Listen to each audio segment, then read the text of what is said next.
stress, som jo desværre sker for tit, så sørg for at komme op på tæerne, lige at tage og få fuld fokus på dem, helt op over 10 stykker, og brug vejrtrækning, hvor du siger,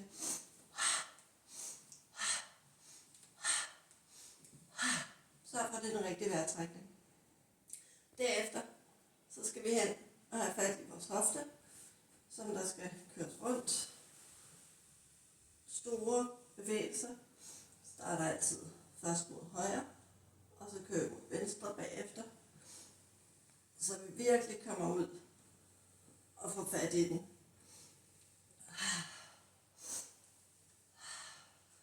Så kører vi fødderne lidt ud, og så kører du hofterotationer, så du virkelig får gang i hele dit bækken. Hvor du kører rundt. 4, 5, 6, 7, 8, 9, 10 og den anden vej. 1, 2, 3, 4, 5, 6, 7, 8, 9 og 10. Og igen. Så skal du op og have dine skuldre med.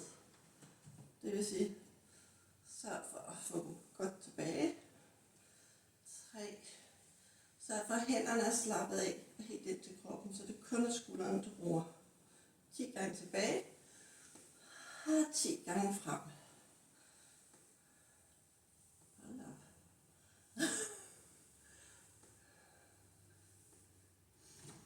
Og så for at du ikke får alle de nakkespændinger, der er om bag nakken, så skal vi også have armene med. Det vil sige, sørg for at komme helt ind til, få dem helt op og køre dem tilbage. Og så sætter du fart.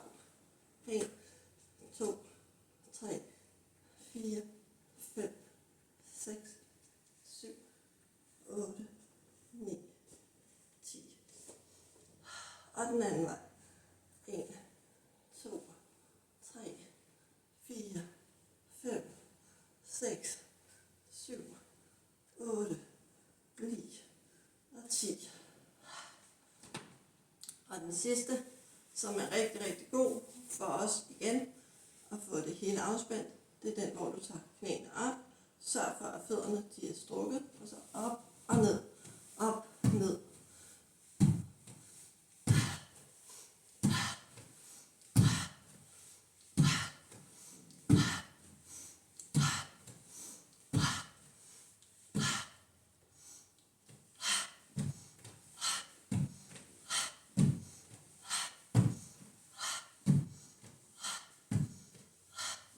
Og til sidst.